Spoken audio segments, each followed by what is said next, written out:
Okay, alright.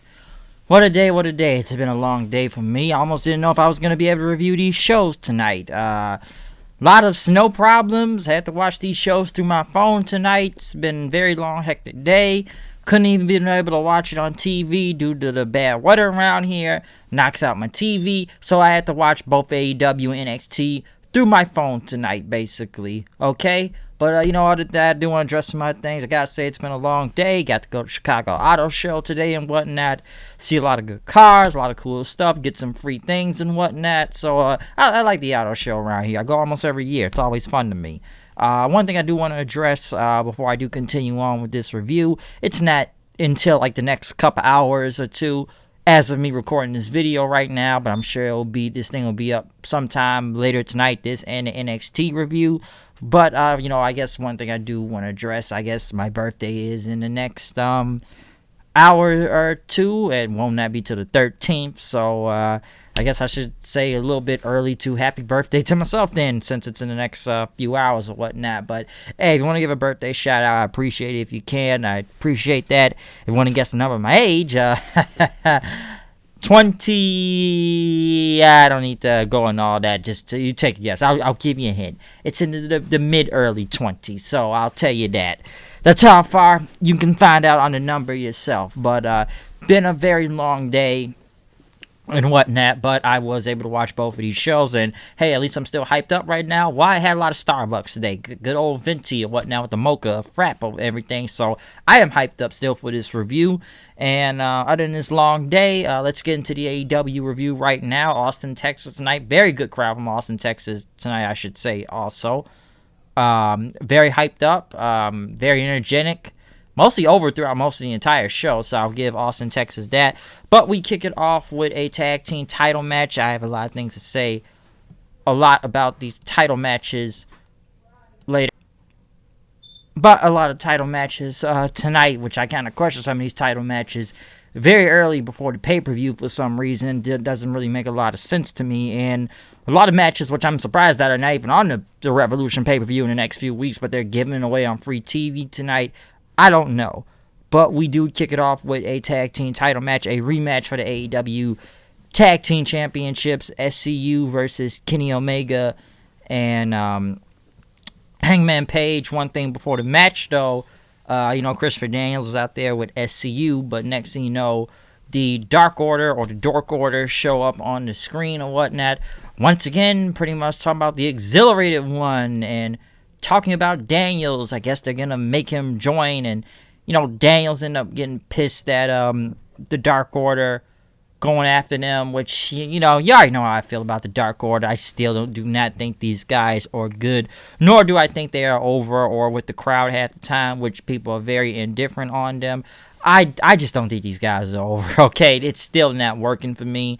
Stu Grayson's good. Well, Uno there, Shredder, wannabe Shredder, or whatever type of Foot Clan he's trying to pull right here, right now. I don't know, okay? But I'm still not going with this. And it's like people said before, if you're getting a higher leader, maybe this guy's supposed to be the lieutenant or something, which now he's basically the second banana, all this whole thing, or the spokesperson. So it's not much to say from that. But they said they're closer than they appear. We're waiting for the Exhilarated One. All I will say is this, and this goes for AEW or the Dark Order themselves, they better hope and pray to God they get Matt Hardy, okay? Because I don't know if Matt Hardy is really gone from WWE as of yet. And I know a lot of people say he was written off of TV, with the whole segment with Orton last Monday, but they better hope he joins this group to become the leader, because that's probably the only thing that would save them, that would give them some type of relevancy to get them somewhere. Now, I know like a lot of the people said Matt Hardy should most likely go on his own if he does leave WWE, with his contract coming up and everything, and just go back to being the broken Matt Hardy, on the Indies, or like he was in Impact at the time when he was the guy over there. Or if he could bring it to AEW, I don't know. But I think people would rather see Matt Hardy by himself than ride along with these guys. I feel like they would even bring Matt Hardy down. But honestly, they better hope they even get Matt Hardy in that group just to save it as the so-called Exhilarated One, because these guys are still not over. Come on, let's be honest here. The Dark Order are not over. But We get into this tag team match, though, between SCU and Omega and Hangman. A very good match, of course, as I expected. Really good between both of these teams again, just like they were on the boat. Of course, you actually got to see some more high-flying stuff this time, like, Omega jumping out the ring and whatnot, or SCU pretty much hitting double submissions on both of Omega and Hangman. Pretty much then, throughout this match, though, I heard a noise right there, but there it goes again. But as I said, throughout this match, though, and everything, this was good. Pretty much getting towards the end, Omega hit the V-trigger on Kaz. Pretty much in a Snapdragon hit on Scorpio. Pretty much Hangman got a power bomb on him.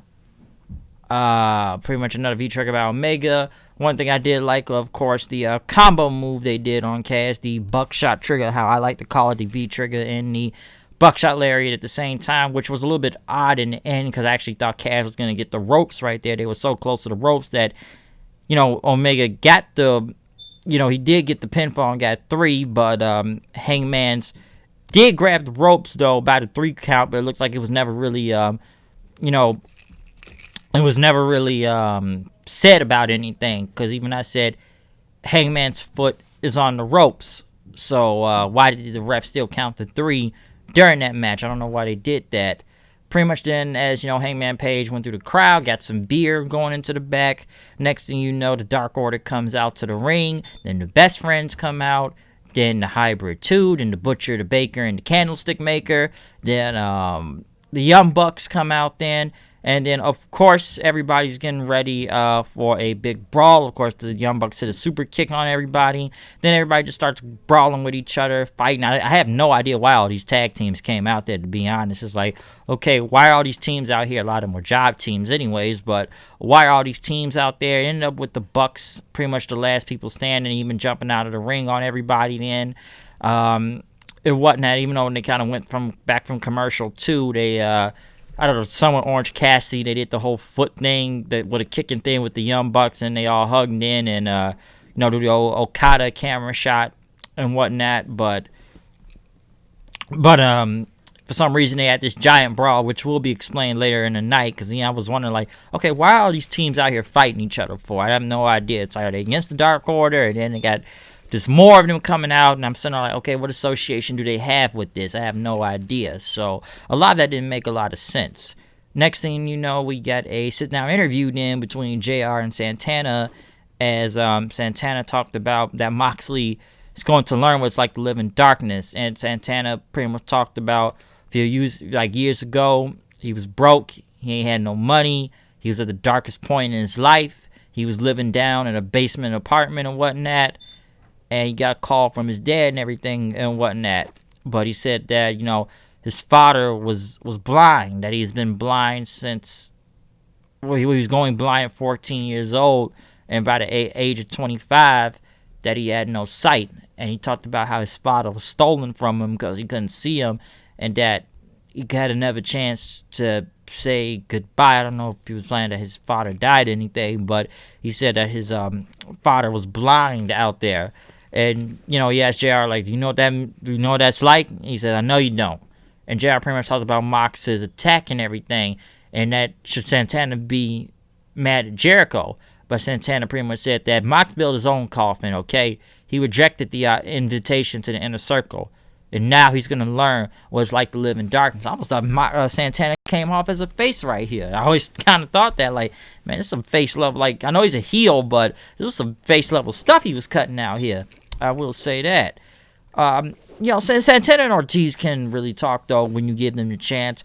I know I've seen these guys talk before, and both of them were really good promos. I know they didn't speak a lot when they were in Impact. What they did when they didn't have Conan with them for that time being, when they had that storyline about Conan getting attacked. And both of these guys actually cut some good promos, but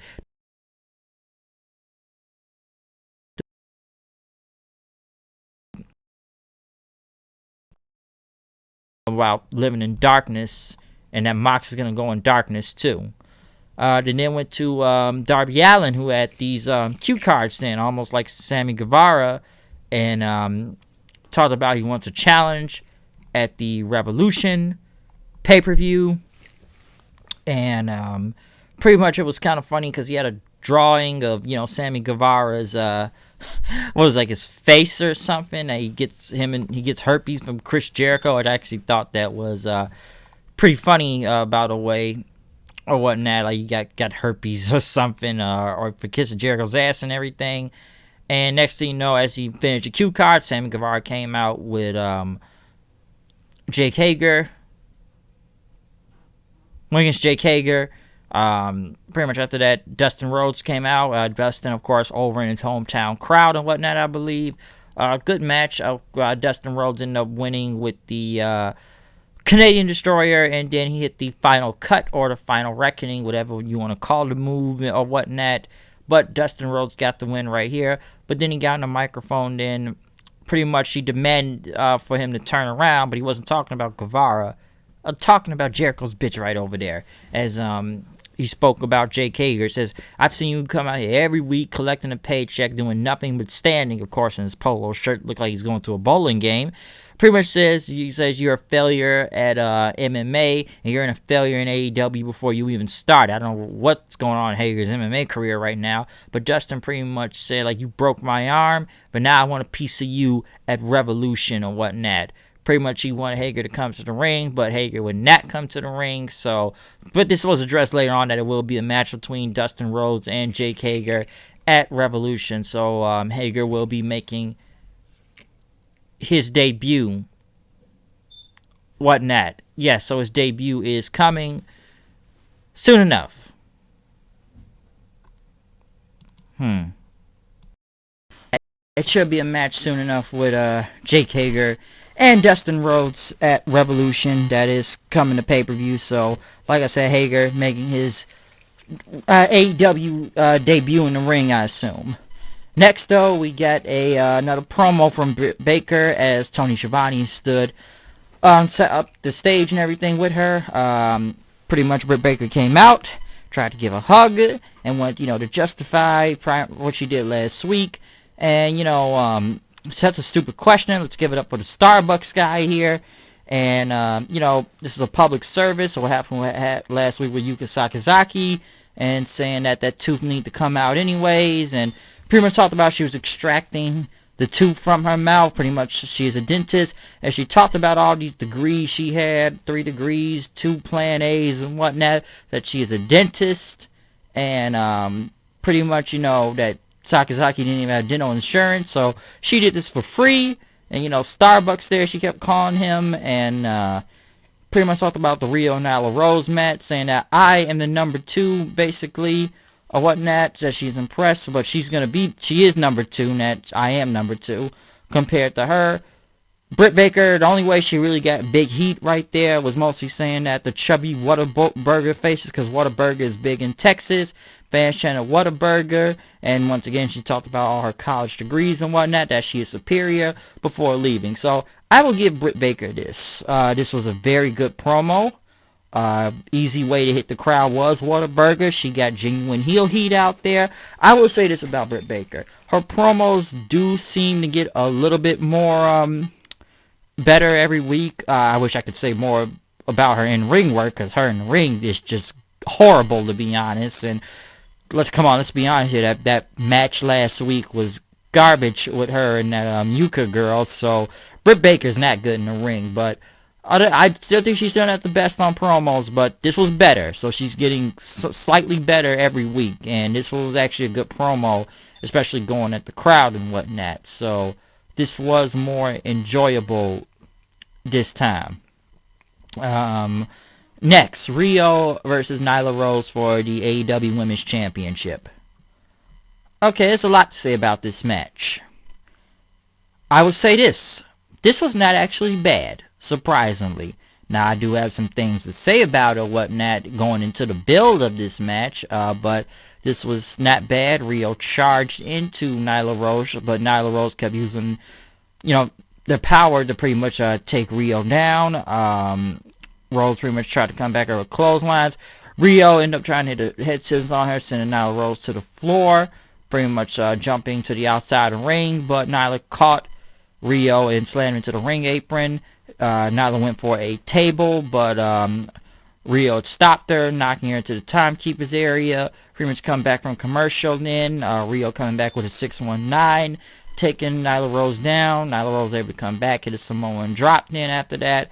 Rio was coming back with some knees and everything, but she tried to end up making double stomps half the time to take down Nyla Rose, but Nyla Rose came back with a Death Valley driver for a near fall.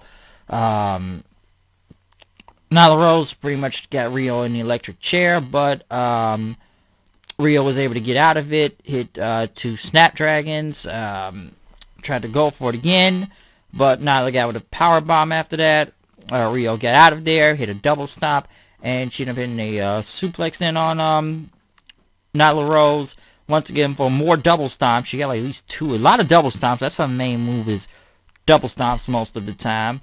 And as she got 2 more double stomps on her, which the crowd was actually going with Rio this time, chanting for her. Nyla Rose was able to get a foot on the rope, but Nyla Rose came back, hit a spear, and then hit a power bomb for the win. So Nyla Rose is the new AEW Women's Champion. Now, there's a lot to say from this. Number one, why wasn't this match at the pay-per-view? I don't understand that. Number two, there wasn't a lot of build to this. It really wasn't, okay? It just wasn't. I don't know why, but you couldn't have just built this up all the way to the pay-per-view. That's why I always found it strange that we're giving all these title matches out kind of free tonight. Didn't make a lot of sense, and I sat there like, wait a minute, you gonna do this now? And you gonna do a title change now? Not even gonna wait till the pay-per-view? I'm like, okay, it's kind of strange if you ask me. Now, I will say this. This match wasn't this bad. Some arguably would say this was the best women's match AEW has had up to date. Now, if you want to go from a full circle type of thing, Nyla Rose and Rio did face for the title all in the beginning of this show and whatnot when it started. So, in a way, it's one of those full circle type of deals when you think about it. But both of these two do well with each other. Now, honestly, I'm glad they finally got the belt off of Rio. Because, number one, Rio was barely on this show. And I kept saying, like, okay, she's the champion, but she's never on TV. Never there. Not at all. And I don't know what her commitments were to Stardom or whatever was going on in Japan right now. But Rio was just barely on TV. And I sat there wondering, like, okay, this girl's barely on TV, barely defends the title, and I was sitting there wondering, like, I'm assuming she's going to retain this time against Nyla Rose, but I'm like, okay, it's the second time around, maybe this is a title change. So that's one thing I'm glad about. At least we have a champion that is actually on TV and will be here every week, because I forgot Rio was a champion at the time, okay? And honestly, I just thought her offense was very ineffective. She's not a bad wrestler, but dude, some of that stuff I just could not buy half the time, okay? Most of the moves were just double stomps most of the time to actually get something off, because, I know we can go on the size thing and whatnot, but Rio is very small. That table didn't even break last week when she got powerbombed through it because she's so light. Now, as for Nyla Rose right there, I'm somewhat okay with this now. I could be worse like a lot of other people I know right now that probably do not want the title on Nyla Rose, because technically they put the title on a guy when you want to think about it. Or I'm not going to go into the whole transgender thing because I'm not going to step into that world or whatnot. But I know people that'll tell you that the dude, girl, he, she, whatever you want to call this or whatnot, is the champion. Some people I know won't even watch the match, any of the show with Nyla Rose, because I already know what their thoughts on this. Technically it's a dude fighting women for the title. So basically they just put the belt on a dude when you think about it. Okay? So, there's a lot of things people say, like, hey, all because you cut your dick off don't make you a woman. And I've seen people say that, okay? So I don't say this on my thing. I'm just telling you what people I know that'll say this. And some little point makes sense in a way. But I can tell you right now, I don't know how many people are going to complain on the internet about this, but I've already seen people say, so they put the belt on a guy, huh? And even I had to sit there and think about it. So I'm not going to step into that whole thing all the way, but that don't mean I'm listening to what people are saying about this. And some folks may have pointed to people I know personally that have said this too, that are not with this thing of Nyla Rose being champion. But honestly, it's like even someone else brought up to me, you have to look at this from a lesser two evils type of thing right here. But I'm just saying it was a good match, and they just need the belt off Rio. Now I know I would have gone with someone else, because honestly, I just don't think Nyla Rose is that good in the ring in general, to what I've seen. Like, they try to build Nyla Rose into a monster, but they be messing up sometime. I think they've done a little better this time of Nyla Rose beating up several people to make, look like a monster or whatnot. But, I've questioned, how they booked that half the time with Nyla Rose. So it looks like, but like I said before, I don't mind Nyla Rose being the champion. I just wish it was a little bit more build or something to get us to this point, because it's almost like this match felt random. You didn't use it for the pay-per-view. You just happened to put on a random episode of AEW. I don't know if this was for a ratings type of thing, just to try to gain it or whatnot. I don't know how high the ratings will go this week, especially between them and NXT. I know they ain't gonna make $1 million. I don't want to hear that whole DVR thing of going to $1 million, because I don't think that counts. But until I see $1 million, then I'll say it's $1 million. But if I'm seeing numbers that say 800, 900,000, they ain't no million. Alright? But next thing you know, they went to Jericho in the Inner Circle backstage. Jericho went on to talk about Moxley, probably about the whole thing with the car last week, and you better survive, because you're going to have a tour of the islands next week with Jeff Cobb, who is now coming into AEW. Surprisingly, and Jeff Cobb is great. Okay, I've seen Jeff Cobb. I've seen him in New Japan. I've seen him in Ring of Honor. I know a little bit more of his New Japan work, surprisingly, because I saw him during the G1, and he was pretty good down there. And I think he was like the Never Openweight champion, Ring of Honor television champion also. Jeff Cobb is good. I don't know if he's still under Ring of Honor contract. I don't know the whole status behind that. And I'm not going to sit here and say there's some partnership with them in Ring of Honor or whatnot. Maybe this is Jeff Cobb's own accord. I don't know. But I don't know if this is even a one-time thing, too, as people said. But Jeff Cobb, I heard I don't know if he is signed today, but Jeff Cobb is great. Okay, I'll say that right now. So he's a great pickup. But I don't know if he's still with Ring of Honor. I don't know the whole status by Jeff Cobb's contract right now, but I don't think this is a partnership right now, so I'm not going to go that far into that. But it is still a big move to have Jeff Cobb on AEW, because the guy is great. And if you haven't seen Jeff Cobb in the ring, I suggest you look him up. Next thing you know, we go to Brandy Rhodes. Let me talk about this real quick. Okay, let's talk about Brandy Rhodes here on commentary. The Nightmare Collective. Oh, look who's a face this week. I thought she was a heel. Hey, it's so funny. She gets on commentary, and I guess she wants to apologize to them, because someone brought this up to me. She's on commentary tonight during this whole Jungle Boy MJF match, and it's like this. Didn't this girl talk bad about the announcers about a few weeks ago? Talking about Excalibur needs to take off the mask and everything, and talk about JR, talk about Shivani. Now it's like, oh, hey, water's under the bridge. Everything's all good now. The announcers have to defend Brandy Rhodes from MJF because of what he did to Cody last week and everything. So, it's so funny she's a face, and it's almost like I heard about the interview in the past few days about this whole thing with Alvarez and whatnot, and how she just kind of said that, oh, no, the Nightmare Collective was not my idea. Really now, it wasn't your idea. Who was it? A lot of people got Alvarez. I think people say he was like being an AEW shill or something. They'll say with Meltzer, which I think he's on the payroll, by the way, too.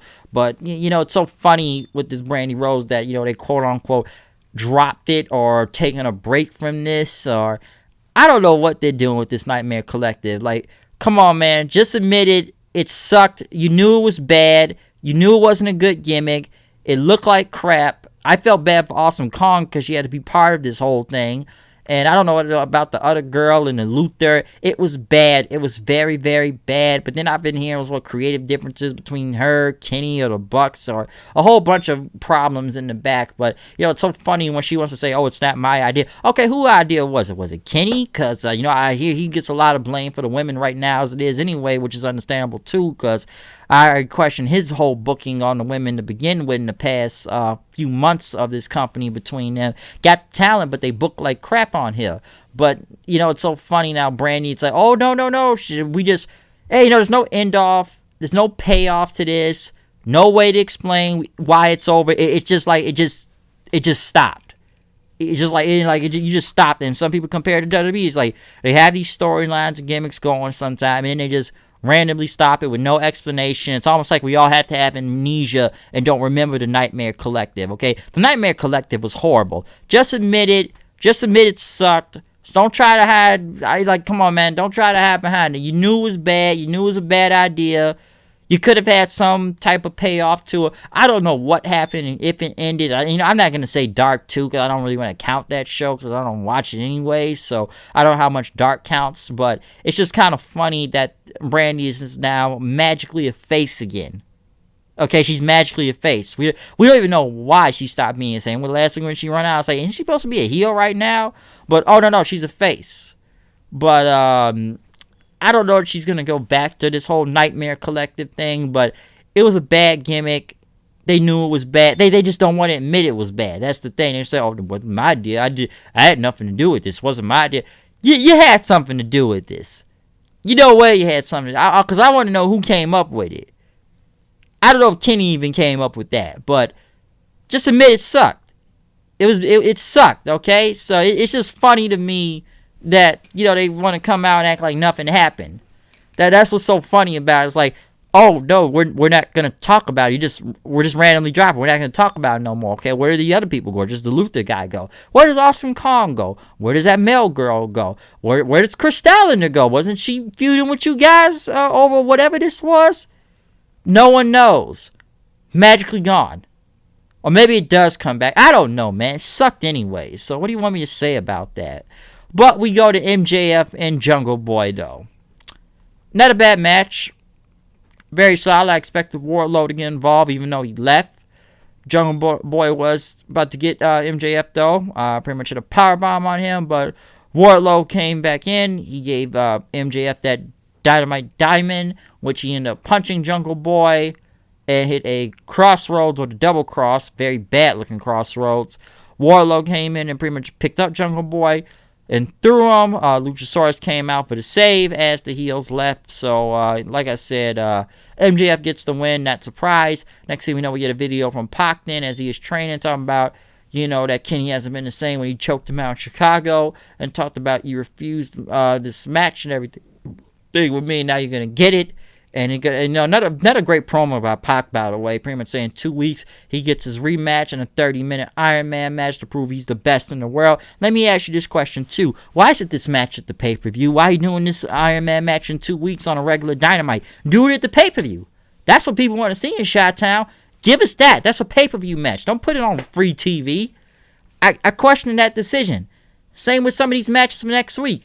Okay, the Lucha Brothers get a tag team title match because they were the last ones to beat them. Oh, then why isn't this at the pay-per-view then? Let me ask you that. Why is it at the pay-per-view? But since they're doing this whole tag team battle royale for next week, I don't even know all the teams that were in there. I think it was more.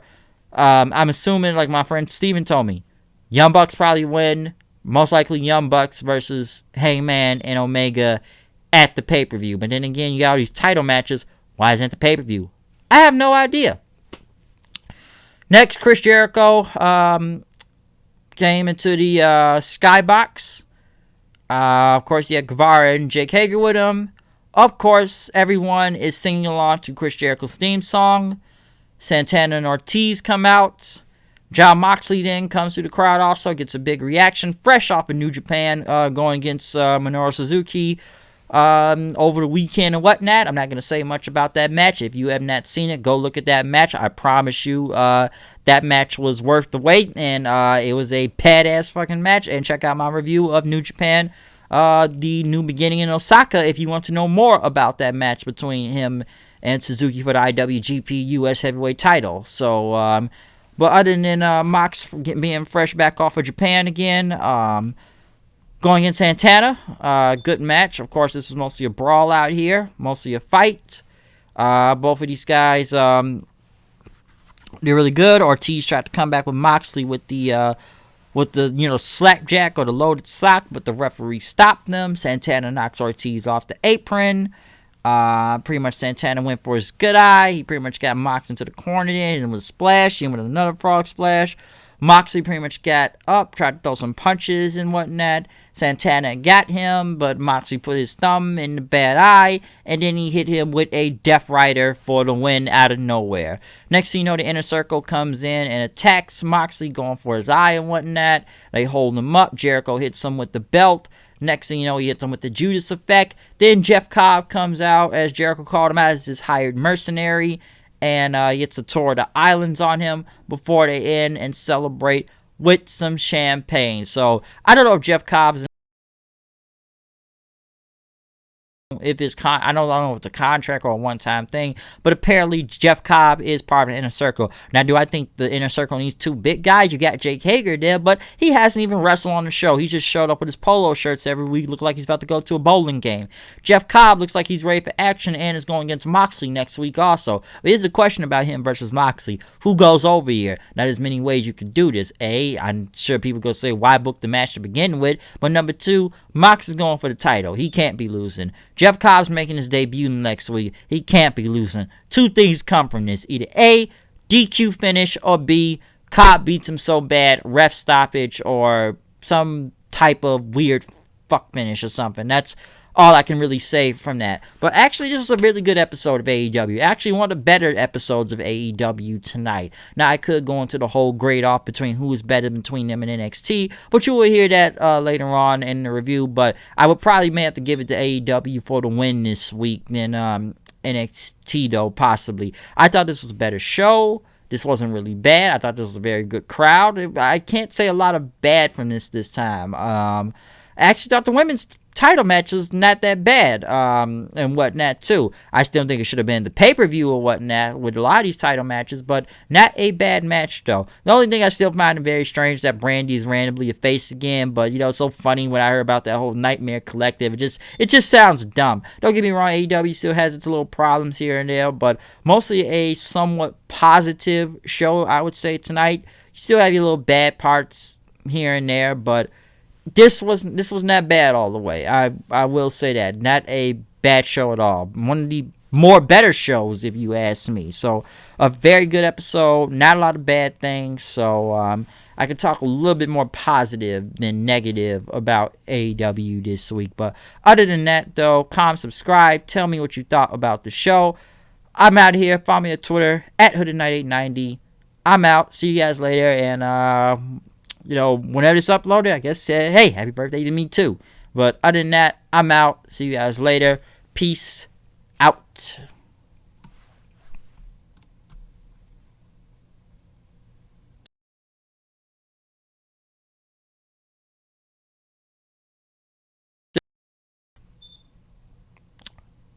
Bummer.